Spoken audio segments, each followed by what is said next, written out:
Are you so broke you came to borrow money? No way, get out of here. When I tried to withdraw $10,000 from the bank, a familiar figure emerged from the back. It was my high school classmate, John. He was standing there, arrogantly crossing his arms. Sorry, but the bank can't lend money to self-employed folks like you. Now, off you go. After waiting for hours at the bank with my daughter Sophie to withdraw some money, we were met with these words.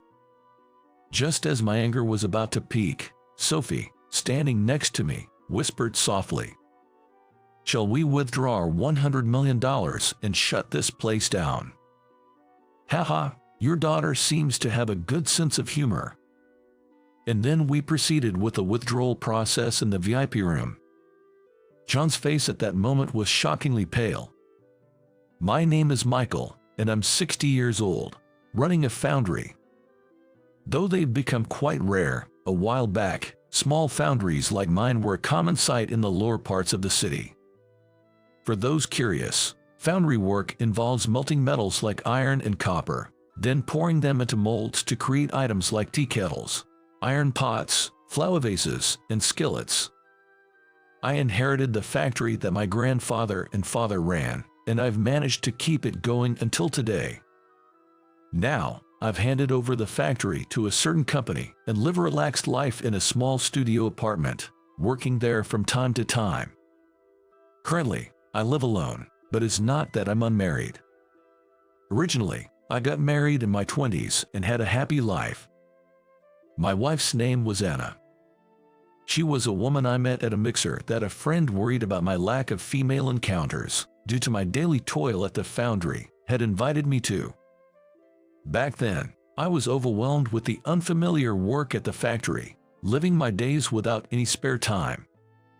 It was also a time when Anna had just graduated from college and started working. We started dining out casually, as a break from work. I remember Anna laughing and saying she felt the same way.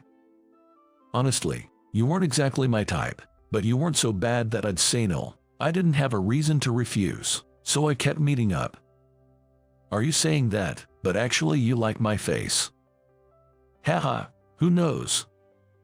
That's how Anna would always skillfully change the subject. Was she actually fond of my looks? I still harbored that hope. Anyway, fate is a strange thing.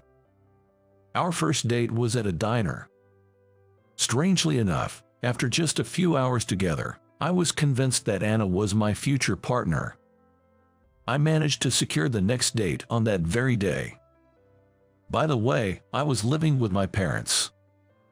So, I wasn't struggling with living expenses, but my salary at the time was not high. Therefore, Anna and I always ended up at the diner nearby for our dates. Even at the diner, I was not rich enough to order a lot of dishes. So, we would occupy a table for hours with just a little dish and a glass of juice or coffee, likely being quite the nuisance to the restaurant.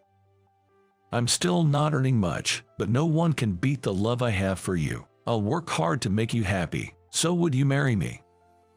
In my late 20s, I proposed to Anna, expecting nothing. If you want, I could look for a better paying job. I'm just at the edge of my 20s, so I think there are places that would hire me. I started working as the future heir, not wanting to let the factory my grandfather and father had protected go to waste. Having been told I was the heir since I was little, it felt like a natural path for me. But reality was not so sweet. My high school classmates were advancing, getting raises, and buying their own homes. In contrast, I was still living at home with my parents. I felt a sense of urgency, as if I was being left behind. However, Anna's response was completely different from what I had imagined. Foundry work is not in high demand now, but if we keep at it, things might change. I feel it somehow, the texture, strength, durability, and flexibility to be molded into any shape. Not many materials offer that. It's just a misconception that its uses are limited. I think is not the case. I also believe it's a traditional industry worth passing down to future generations. But at the end of the day, foundry work is just foundry work. It's losing its place to mass-produced plastic products. I can't see much of a future in it. At that time, I couldn't quite grasp what Anna was getting at. Looking back, she must have been a woman with creative foresight.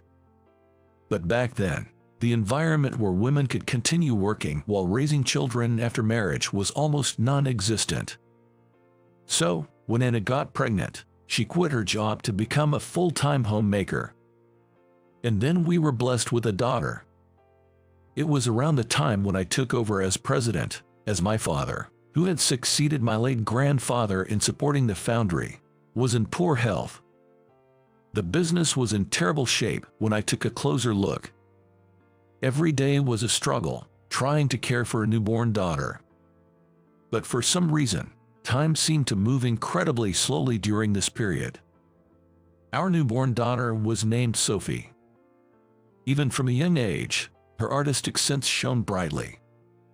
By the time she was 3, she could draw paintings that rivaled those of adults and even won awards in local art contests.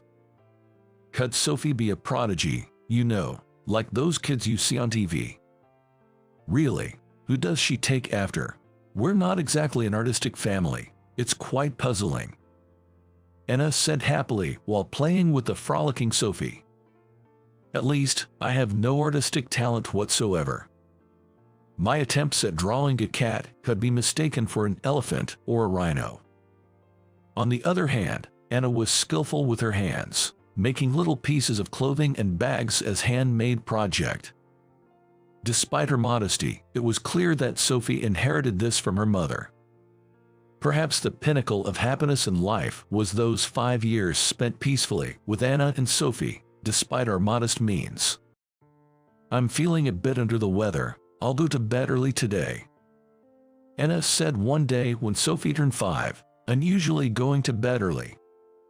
However, her lethargy didn't improve the next day. Apparently, she had been feeling fatigued for the past 6 months. Rushed to the hospital, she immediately underwent thorough examinations. The results revealed her condition was serious. After a battle with her illness, Anna passed away 6 months later. After Anna's departure, my mind raced through our memories from the moment we met until now, like a fast-forward movie.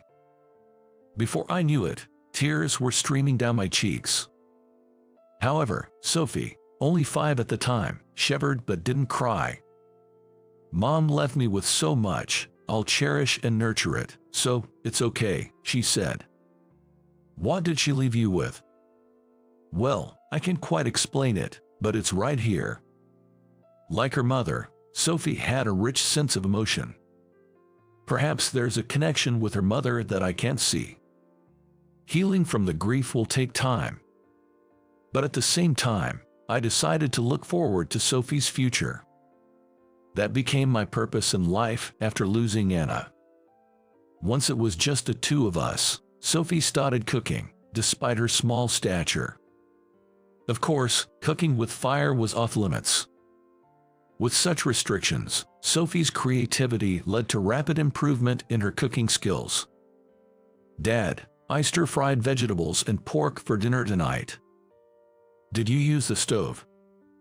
No, I just spread cabbage, mushrooms in a microwave-safe dish, topped it with pork, and microwaved it. The seasoning is just olive oil, salt, and pepper. Since I tore the vegetables by hand, it's totally safe, right?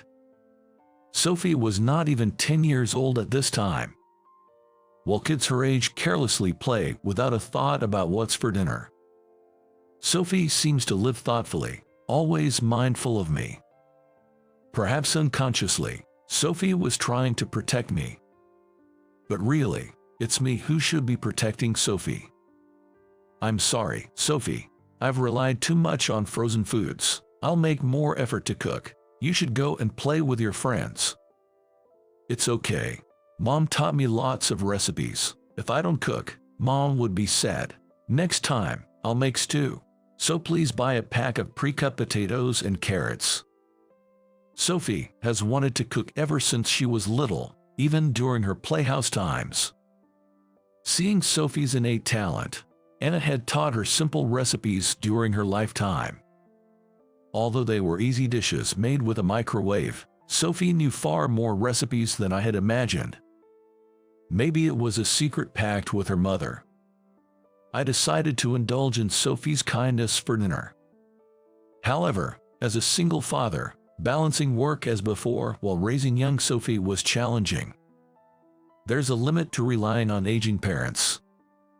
Despite feeling anxious about the dwindling savings, I decided to hire more staff. It reduced my income, but I was content with the significantly increased time with Sophie. I'm not sure how much I've managed as a father, but Sophie has grown into a responsible young woman. I had assumed she'd pursue a career in cooking, but she surprised me with her desire to become a designer. She was good at her studies, but her chosen path was a vocational school. My dream is to design cookware, dishes, and utensils that make cooking enjoyable. I understand that going to university is an option, but since I know what I want to do, I think it's a shortcut to acquire skills directly related to my dream now. Perhaps due to losing her mother at a young age, Sophie seemed to be in a hurry to live her life. I started working right after high school graduation. Lately, I often think it might have been better to go to university. Why not take the university entrance exams just in case, so you don't regret it later? During my school days, I disliked studying. I had no interest in learning anything at university. Above all, I was concerned about our family's financial situation and chose to work immediately after high school. It's not that I felt no envy towards my classmates who went on to university. That's why I wanted Sophie to enjoy campus life just like everyone else. That's a bad habit of yours, Dad. You need to have more faith in the path you've chosen. Whether you succeed or fail has nothing to do with whether you're a college graduate or a high school graduate. I can somehow see the path I should take. I feel somehow drawn to it. I can't quite explain it. With that, Sophie laughed shyly. I had no reason to hold Sophie back. As a member of the art club, Sophie had frequently won top prizes in student art competitions. She was among the top students academically, so she was admitted to a vocational school as a full tuition scholarship student. In this respect, she was indeed a filial daughter, not causing any financial worries. As for my foundry, it was still barely managing, but a significant change occurred around the time Sophie started the specialized school. A French man suddenly arrived, expressing his desire to learn the art of foundry work. I was captivated by the beauty of foundry work at an exhibition in France. The luster emitted by foundry pieces is completely different from French ceramics. It has a modest sheen that blends into everyday life without being overly assertive, the feel that considers the user, and the aura that evokes history and tradition. I want to spread the potential of this foundry work to France and the rest of the world. The passionate speaker was Louis, an elite Frenchman in his late 20s. After graduating from the economics department of a university, he worked for a major investment firm. His job involved investing funds raised from investors into companies and projects. Having frequently encountered antiques as part of his investment work, he perceived a future lure in foundry work. Driven by this fascination, he quit his job at the investment firm and contacted me. Why me? He happened to see a local news feature on the internet, that was all. You could just invest in antiques if that's your interest. Why did you quit your job and work here? I must say, being a foundry craftsman is hardly lucrative. That's exactly why I've come here. Americans are completely unaware of the value and potential of foundry work. However, I believe it should be spread worldwide, but I shouldn't speak so grandly without being able to do anything myself. So, please teach me the art of foundry work as I'm here to learn. His English, learned in his home country, was far from perfect. Yet, he was determined to work in America to master the art of foundry work.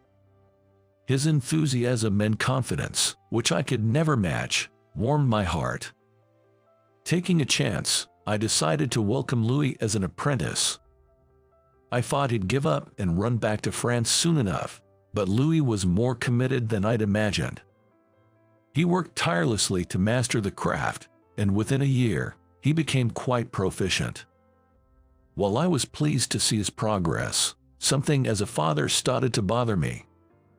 Louis and Sophie were often seen chatting quite familiarly. In my biased view, Frenchmen were the type to hit on women as a form of greeting. And Louis was very handsome. As for my foundry, it was still barely managing, but a significant change occurred around the time Sophie started the vocational school. Such worries began to haunt me. Today, too, they're deep in conversation, perhaps even confessing feelings. Thus, I spent my days restless and uneasy. I braced myself for a marriage announcement at any moment. But without such joyful news, Louis returned to his country 3 years later. He mentioned starting a business utilizing his foundry skills, but the details remained unclear. As for Sophie, she graduated from a specialized school with excellent grades and began working as a designer for a company dealing with household items. Perhaps Sophie confessed to Louis and was splendidly turned down. Though I felt sorry for Sophie, I concluded this on my own and felt relieved. As a designer gaining some recognition, Sophie was entrusted with a larger project. With increasing over time and days she couldn't return home, she decided to move out and live alone in the city to focus on her work. Years had passed since Anna's death, and while there were some talks of remarriage, I couldn't forget about Anna. Nevertheless, the house built during my grandfather's time was too large for one person. Being over 50 years old, it was also old and cold, which was hard to bear. So, I decided to sell the old house filled with memories and move into a small studio apartment. And now, I've turned 60. The foundry was no longer in my hands. Spending my retirement years in peace doesn't seem too bad. Perhaps it's because I've spent so long feeling the heat of melting iron in the dark factory. Or maybe it's because I've given up many things with the hope of raising Sophie to adulthood. Suddenly, I'm overcome with the urge to venture out into the world. Sophie agreed, saying it's a wonderful thing since we only live once. So, I decided to withdraw $10,000 from my bank account first. Aren't you using internet banking? With that, you can transfer money with just a tap, without having to go to a crowded bank counter. I'm not good with all that internet stuff. Our generation have no choice but to rely on bank counters. I see. Then, I'll come with you. You're in your 60s after all, Dad. It's dangerous to walk around town with cash. That's how Sophie and I ended up going out together after a long time. We walked to the nearby bank after having coffee at a cafe. The bank was incredibly busy, being just before a long weekend. We had no choice but to prepare for a significant wait. As we wandered around, unsure where to take a number ticket, a man approached us. "Welcome. How may I assist you today?" Glancing at the nameplate on his chest, I saw it was written Williams. Seeing that name made me freeze for a moment. I have completely forgotten, but the unpleasant feelings from high school came rushing back. Looking at the bank clerk's face again confirmed it. It was John, my high school classmate. We were in the same class for all 3 years due to some twist of fate. Unfortunately, we never had a pleasant conversation. He was known for his high pride and sulking whenever things didn't go his way. Moreover, he was notorious for looking down on his classmates. His attitude towards me was particularly bad, for a simple reason. I had declared early on that I wouldn't pursue university but would take over the family business instead. Due to the grief of losing Anna and the business of daily work, I never attended a reunion. So, it had been about 40 years since I last saw John. Initially, John didn't realize I was his classmate, Michael. Currently, it's quite crowded, and there may be a wait. We will call you when it's your turn, so please wait on this sofa. John then handed me a number ticket and a tablet.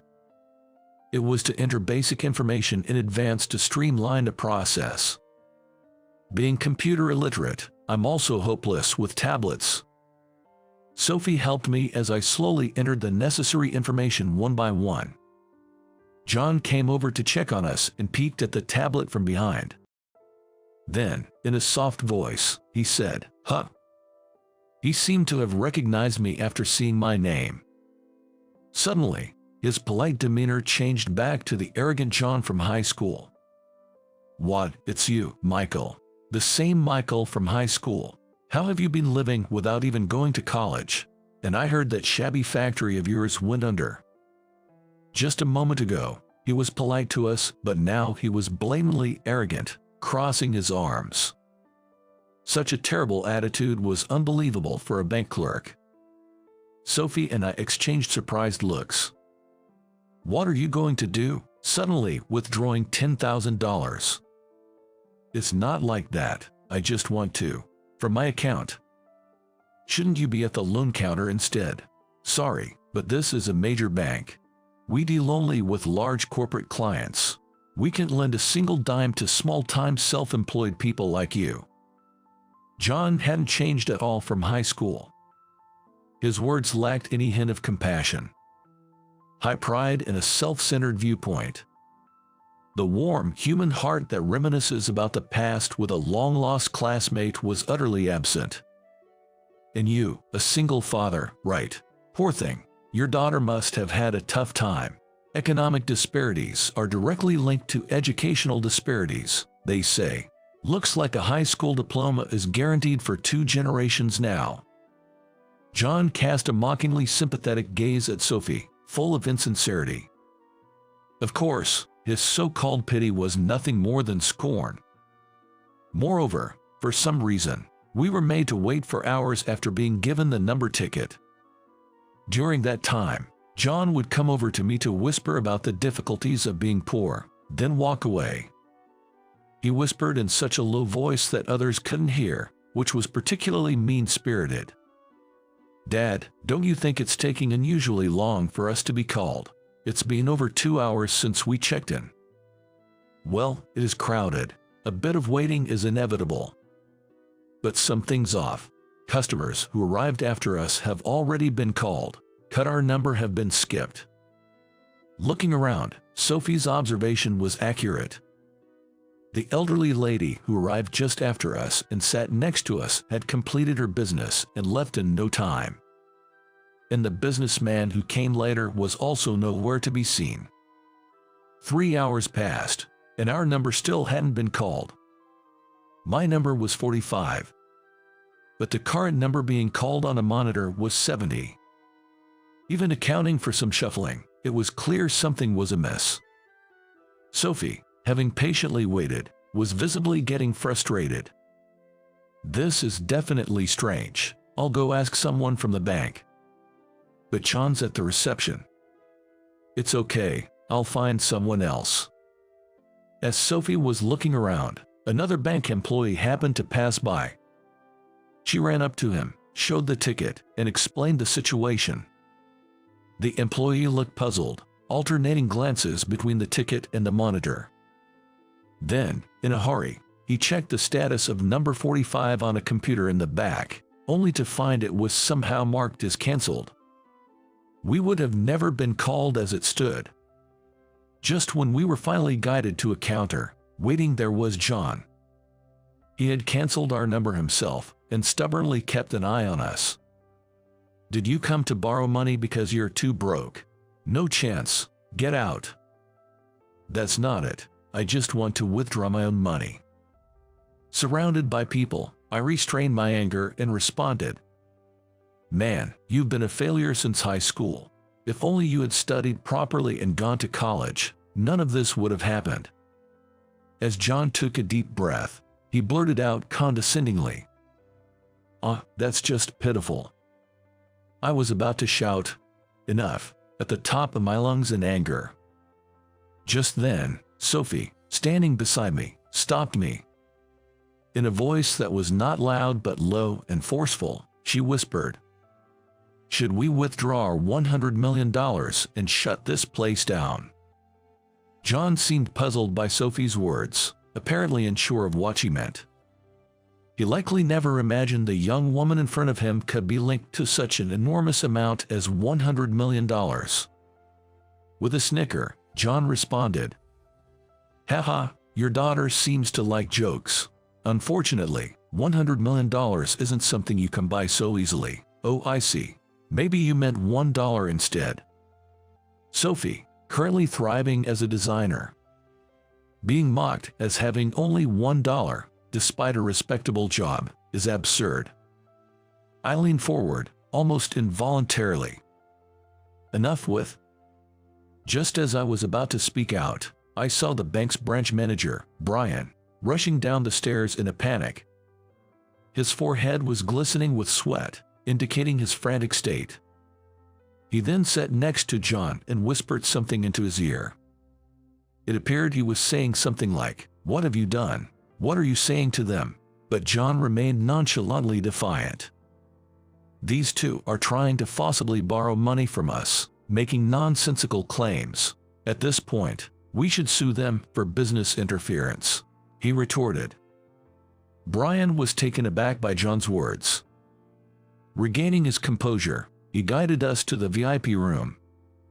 John, convinced that Sophie's claim of having $100 million was a complete fabrication, initially roamed around us with an air of ease.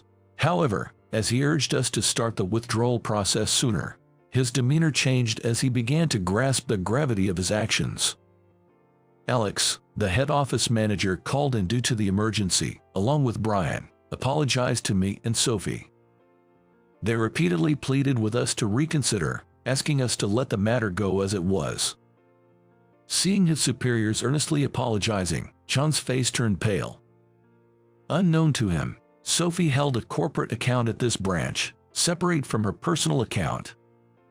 The $100 million in question was intended for a project next year.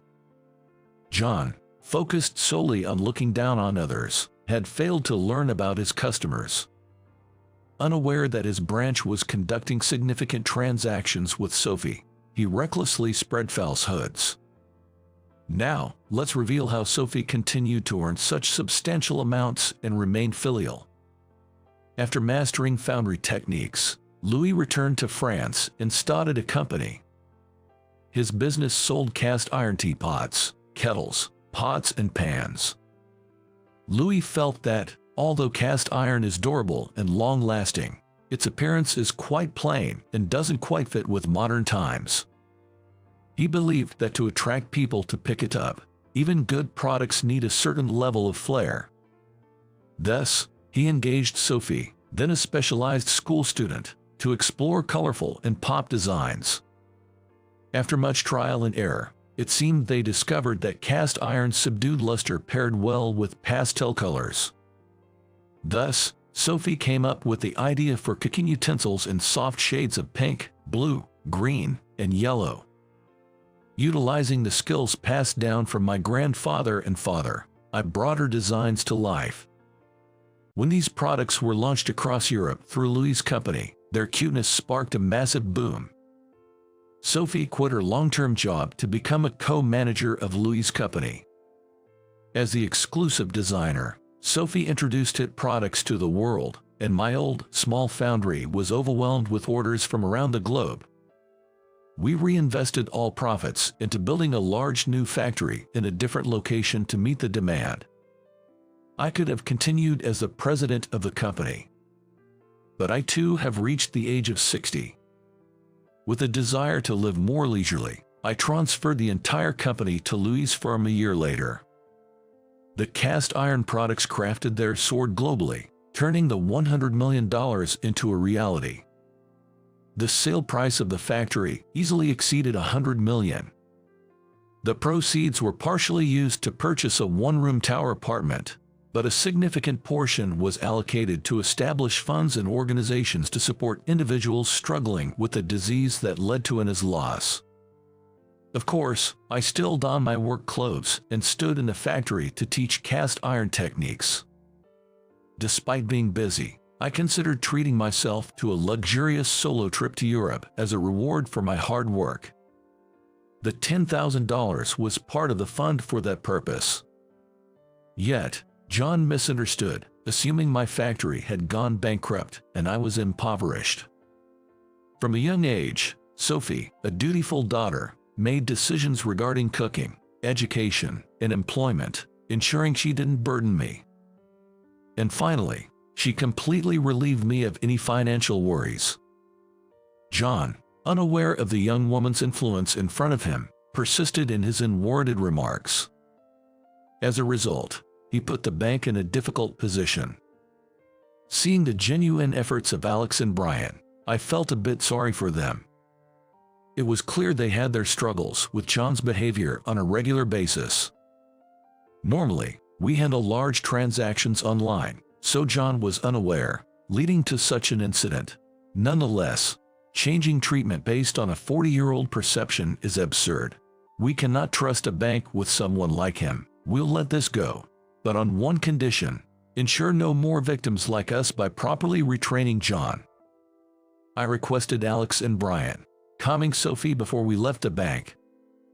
That was unpleasant. We should have just withdrawn the $100 million. You're too kind-hearted. Even after all that, Sophie lamented. It's a waste of time and effort for someone like him, who hasn't grown at all in 40 years. It's almost pitiful, I replied. By 60, one would expect to have mellowed somewhat with various life experiences. But John had not changed at all. He was a pitiable man, left behind, all alone. Hey, Dad, why don't we visit the grave for the first time in a while? Let's tell Mom about today. She'd definitely laugh and say, "What's that all about?" Sophie suggested. Thus, Sophie and I decided to visit Anna's resting place. After a quick clean, we stood side by side in prayer. Then, I overheard Sophie murmuring, as if talking to herself, "Mom, you always said Dad's cast iron had great potential. Losing you was hard, but I've been motivated to realize your vision. You used to say Dad lacked confidence in his work and couldn't see its future potential. Really, just as you said, dealing with Dad's obliviousness has been challenging, but now, it's okay. The cast iron you loved so much has transformed under Dad's hands and is now a huge hit worldwide for its cuteness. My success as a designer is also thanks to you. You taught me the joy of cooking and crafting, helping me clarify my path. I never doubted, which is why I think I succeeded so early." It was at this moment that I truly realized something for the first time. The words Sophie had spoken back then. Mom left us so much. When she said those words, Sophie was only 5 years old. Yet, she had managed to interpret and embody her mother's words in her own way. And what about me? Sophie had believed in the potential of cast iron and accepted our modest life, but I hadn't been able to bring about any change. Perhaps that's why I entrusted the future of cast iron to Sophie, who had more foresight and initiative than I did. "I'm sorry, Anna. I didn't understand anything. You left us so much in our short marriage," I said in prayer, crying. Sophie was also crying.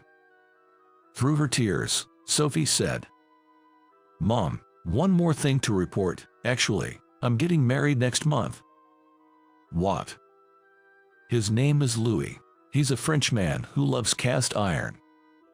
When Louis was working at my factory, he and Sophie were truly just friends. However, as they discussed cast iron designs, they often felt a kinship in their sensibilities and values, naturally enjoying each other's company. Interestingly, it was Louis who made the confession.